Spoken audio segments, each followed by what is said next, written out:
Hello friends, welcome to Bhavika's food. આજે હું બહુ જ મસ્ત મજાની એક કેકની રેસીપી લાવી છું, જે બનાવવી એકદમ ઇઝી છે અને ખૂબ ઝડપથી બની જાય છે. અત્યારે બધા ફ્રૂટની સિઝન છે, તો હું અહીંયા જેલી કેકની રેસીપી લાવી છું. તો સૌથી પહેલાં મેં અહીંયા એક તપેલીમાં 2 થી 2.5 ગ્લાસ જેટલું પાણી ગરમ થવા માટે રાખી દીધું છે. પાણી થોડું ગરમ થઈ જાય એટલે એમાં આપણે અડધો ગ્લાસ જેટલી ખાંડ નાખીશું, અથવા તમે તમારા ટેસ્ટ પ્રમાણે નાખી શકો છો. થોડી ઓછી હો તો ચાલે, કારણ કે બધા ફ્રૂટ ખાટા મીઠા હોય છે તો સ્વાદ બેલેન્સ થઈ જાય છે. અને પછી આપણે એમાં અગર અગર પાવડર આવે છે, જે કેકની શોપ હોય છે જ્યાં તેનું મટીરિયલ મળતું હોય છે ત્યાં મળી જાય છે. એ અગર અગર પાવડર આપણે 1 ચમચી જેટલો એડ કરીશું. એને એડ કરીને આપણે સરસ રીતે મિક્સ કરી દેવાનું છે. અત્યારે ઉનાળાનો ટાઈમ છે, તો અત્યારે લગભગ બધા ફ્રૂટ આવતા હોય છે, તો અત્યારે આ કેક ખૂબ જ સરળતાથી બની જાય છે.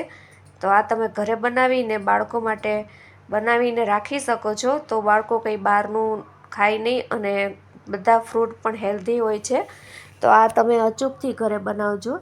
જુઓ ફ્રેન્ડ્સ, મેં બધા જ લઈ લીધા છે ફ્રૂટ. સફરજન છે, દાડમ છે, નારંગી છે, તરબૂચ છે, કીવી છે, દ્રાક્ષ છે. તમારા ઘરમાં જે પણ અવેલેબલ હોય એ ફ્રૂટ તમે લઈ શકો છો. હવે સૌથી પહેલાં મેં અહીંયા કેકનું એક મોલ્ડ લઈ લીધું છે. મોલ્ડમાં આપણે અગર અગરવાળું પાણી એડ કરીશું, અને સૌથી પહેલાં એમાં આપણે કીવી એડ કરીશું. ફ્રૂટ તમે તમારી રીતે ગોઠવી શકો છો, સરસ મજાની ડિઝાઇન રીતે. જરા પણ જગ્યા આપણે મોલ્ડમાં રહેવા દેવાની નથી. એ રીતે આપણે બધા ફ્રૂટને ગોઠવી દેવાના છે. જુઓ ફ્રેન્ડ્સ, હું કેવી રીતે અરેન્જ કરું છું બધા ફ્રૂટ. જગ્યા રહેશે તો ડિઝાઇન નહીં દેખાય, એટલે આપણે સરસ રીતે મોલ્ડને એકદમ આપણે ફ્રૂટથી ભરપૂર કરી દેવાનું છે. થોડું થોડું ફ્રૂટ એડ કરીશું અને થોડું આપણે અગર અગરવાળું પાણી એડ કરીશું. એ રીતે આપણે એને ગોઠવી દેવાનું છે. જુઓ ફ્રેન્ડ્સ,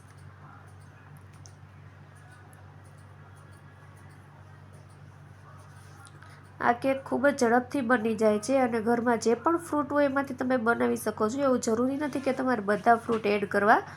હવે આપણે ફ્રૂટ એડ થઈ જાય પછી આપણે ફરીથી અગર અગરવાળું પાણી એડ કરીશું. આ બધું કરી અને પછી આપણે એને થોડી વાર ઠંડુ થવા દેવાનું છે. રૂમ ટેમ્પરેચર ઉપર આવી જાય પછી આપણે એને ફ્રીઝમાં રાખી દઈશું. 3 થી 4 કલાક માટે આપણે ફ્રીઝમાં રાખવાનું છે. એને ફ્રીઝરમાં નથી મૂકવાનું, પણ માત્ર ફ્રીઝમાં જ મૂકવાનું છે. થોડી વાર જો તમે એને બહાર રાખશો તો ત્યારે જે એકદમ થીક થવા લાગશે. ફ્રીઝમાં રાખશો એટલે બહુ સરસ થઈ જશે. લાસ્ટમાં આપણે પાણી બધું એડ કરી અને ફ્રૂટને એક લેવલ કરવાનું છે. ઊંચા નીચું ના રહેવું જોઈએ, એકદમ એક લેવલ ફ્રૂટ કરી નાખવાનું છે. જુઓ ફ્રેન્ડ્સ, હવે હું આ ફ્રૂટને બધાને એડ કરી દીધા છે, તો હવે હું એને ફ્રીઝમાં રાખી દઈશ. કેટલું મસ્ત કલરફુલ દેખાય છે. જુઓ ફ્રેન્ડ્સ, આપણને જોતાં જ એમ થાય કે આપણે ખાવા માંડીએ. હવે મેં બહાર કાઢી લીધું છે મોલ્ડને. હવે આપણે પહેલાં એને કટથી, સાઈડની જે કટ હોય ત્યાંથી આપણે એને છોડાવીશું. હવે આપણે એને ડીમોલ્ડ કરીશું. જુઓ ફ્રેન્ડ્સ, બહુ કેરફુલી આપણે કરવાનું છે. વાવ, સુપર્બ! જુઓ ફ્રેન્ડ્સ, કેટલું કલરફુલ દેખાય છે અને ઇઝીલી મોલ્ડમાંથી બહાર નીકળી ગયું છે. મારા બાળકોને તો આ કેક બહુ જ ભાવી હતી ફ્રેન્ડ્સ.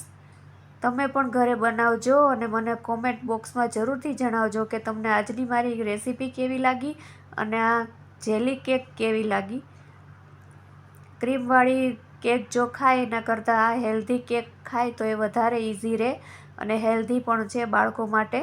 તો આ વેકેશનનો ટાઈમ બાળકો માટે એન્જોયનો ટાઈમ હોય છે, તો આવું કંઈક નવું નવું ઘરે બનાવી અને ચોક્કસથી આપણે આપણા બાળકોને અને ફેમિલીને ખુશ કરીએ. એકદમ ઇઝીલી કટ થઈ ગઈ છે. જુઓ ફ્રેન્ડ્સ. By friends.